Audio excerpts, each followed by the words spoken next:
Bakit hindi natin itry? Mag-trial. Sorry pwede kasi ganun. Oo, may mga tao kasi ganun. Pero sasabihin mo, nasa utak siguro yung siya. Depende nga kasi, pwede niya na ano siya, kumbaga, na-intimidate siya sa mga senator judge na nagtatanong. Kaya tayo siya, hindi sumasagot. Pero pwede naman sa utak ni Congresswoman na tinatanong siya. Pwede may sa utak, hindi niya naman sasabihin eh.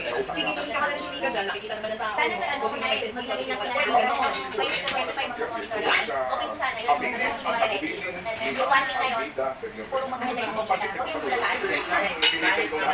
Kahit naman na hindi Papansin ko eh. Hindi rin ako Papansin. nasobrahan sa Bechi. Nasobrahan sa Bechi. Ano bagay yan? Nasobrahan sa Bechi. Nasobrahan ka ng kain. Hindi ka kasi sa ibang muna yung mga. Kasi isa pa din sila pwede na naglaho dito. Di ba yung po doon sa kanina?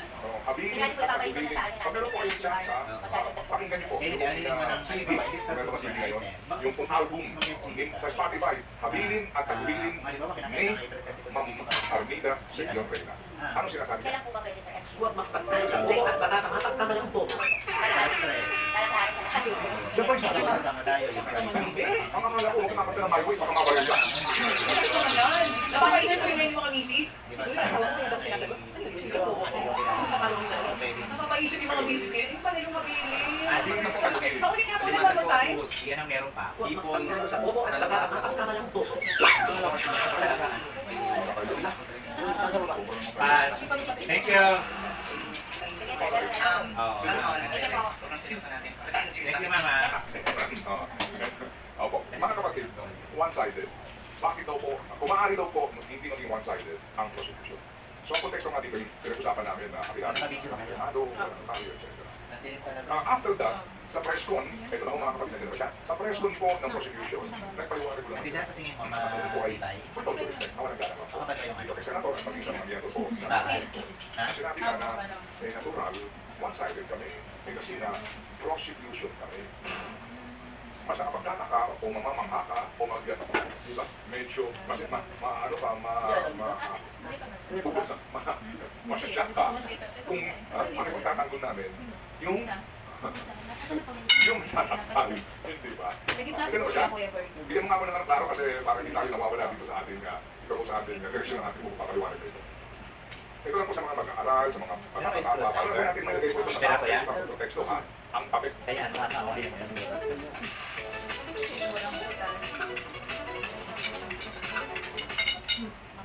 Meron po nagtatalong dalawang panig. Yung pong prosecution, prosecutor, at defense. Ano ho ba ang papel ng prosecutor to prosecute? Di ba? Siya po ang taga-pusik. Meaning, papel niya, tungkulin niya, na akusahan, yung pong nasasakdal, yun ang kanyang kamunahin. Di ba, magbibigay ka muna ng, yung una, di ba, anong tawag doon, yung alternate facts. And then, yung evidentiary facts, yung pagpreba na sa iyong akusasyon. So, ang side mo ay doon sa victim. In this case po, ang side nila ay ang supposedly po ay ang mga nagsakdal sa kanya na representante. Na, in principle po, ay kumakatawan naman sa kanilang constituency. Pero po yan may ibigay pagkaskas sa buwan. So, sila po, pero, yung explanation.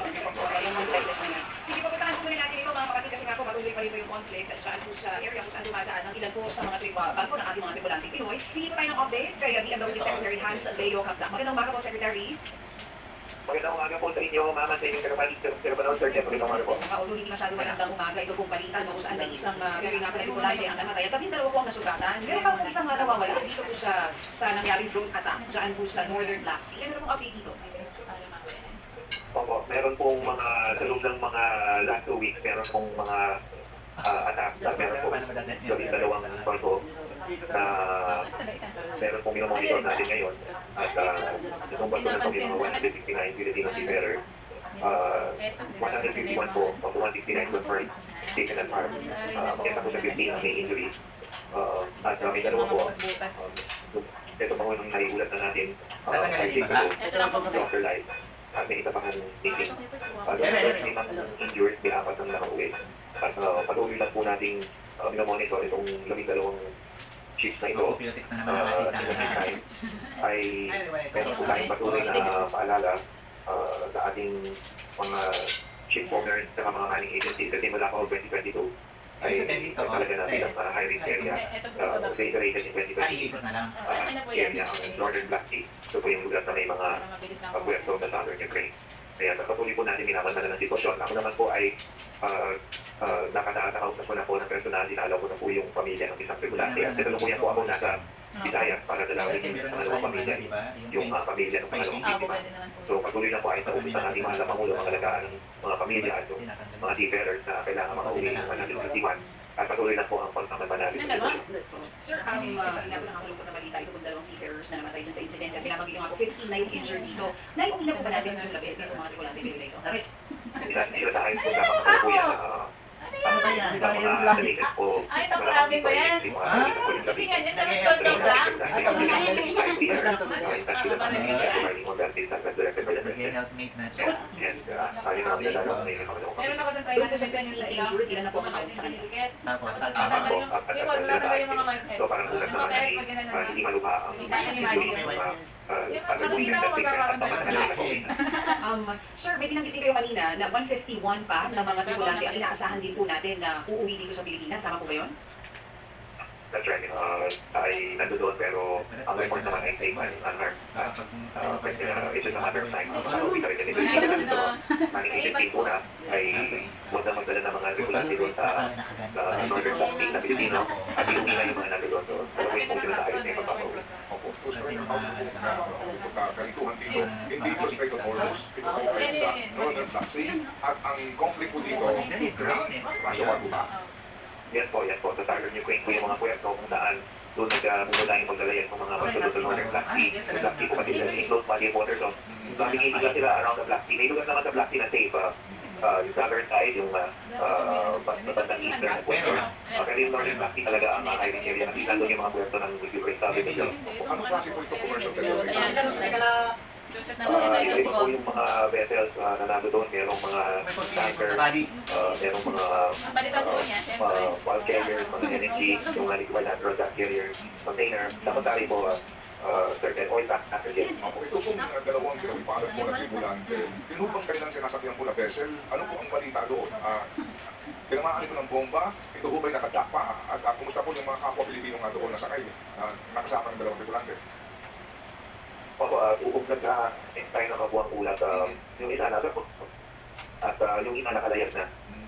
At drone attack ang attack na natamo nung mga sponsor. Opo. So, ito po bang inyong order na pauwiin na itong mga tripulante? Ito na nakahulugan na lahat ng commercial vessels na may empleyado po, merong tripulante ng Pinoy, yung po yung binibigyan niyo po ng order na magsiuwian po muna. Yan po.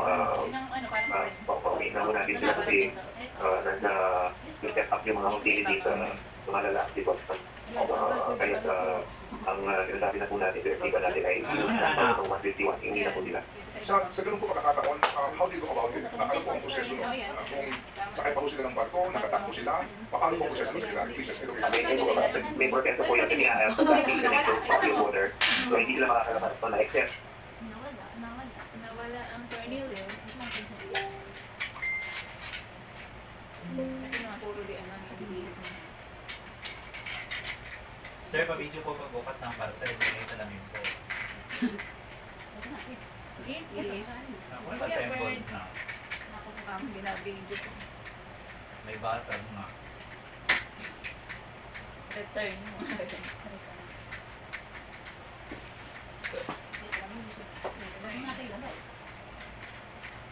With regards po sa DESO, lumabas na po ang guidelines. Isang DESO lang po ang allowed na i-constitute for every voting center. Yung lahat ng barangay na apektado, makipag-coordinate na po kayo sa Community Necessary Adjustment. Kung dati nag-serve na Asa ka ba pinatago mo? PSA Public Rian! Organization. Dapat to? Oo, nagdala. Kaya pwede, nilagyan mo tayo. Nilagay ko na yung nilagay ko. Tama ka sa ano? Busi? Ate, naman ikaw na kung saan may mga ano, narinig ko na. Sir Jesse, dapat mag-training Hello po, good morning po. Oo. Kindly inform po yung ating mga kasamahan.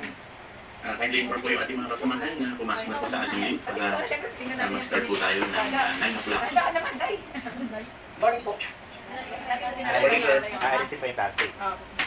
Ay! Hindi siya matibay. Good morning, sir. Good morning po. Okay, Good morning po. okay lang. Pero nasa likod lang naman. Good morning po. Tanggalin na yung Good morning po, sir. Sa Akala lahat. ko nga sa... Alin ba nga sa ilalim? Good morning po. Kasi kung plastic yan, meron nang libo kasi pasod ka. Meron? Ayun na. Iwa ka naman eh. Okay na, galing. Good morning po. Nakakala niyo tatanggalin. 1,000 lang. 1,000 lang kayo. Lalagyan po ba naman yan? Papatulungan ko lang. Eh, Ferg, ano yun? Napandikit? Doon. Yan po. Good morning po. Ayun na. Ba't pag nagde-deliver? Sige, tanggal ako. Tanggal naman yung plastic. Ito lang yung plastic. Morning. Pre, sali ka na. Present ka. Narisip mo yung... Eh, gusto mo siya. Atin sa yung sinalas. Saan ko lang po? Yung sa ilalim. Yung sinalas. Pwede na pala tayo bumili ng mga ano. Tama. Yung sa ilalim pwede na tanggalin, no? Nagagawa sa oras.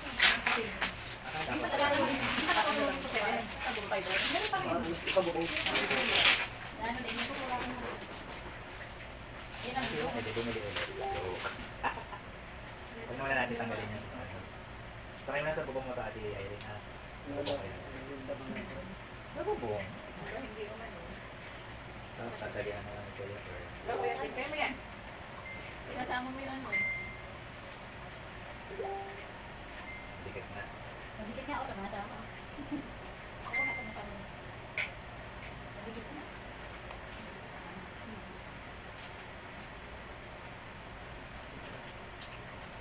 Dito walang ano, bracket. Sa likod lang. Likod o pwede na. Hindi.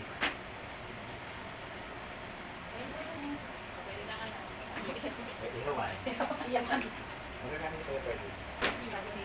Oo. Diba?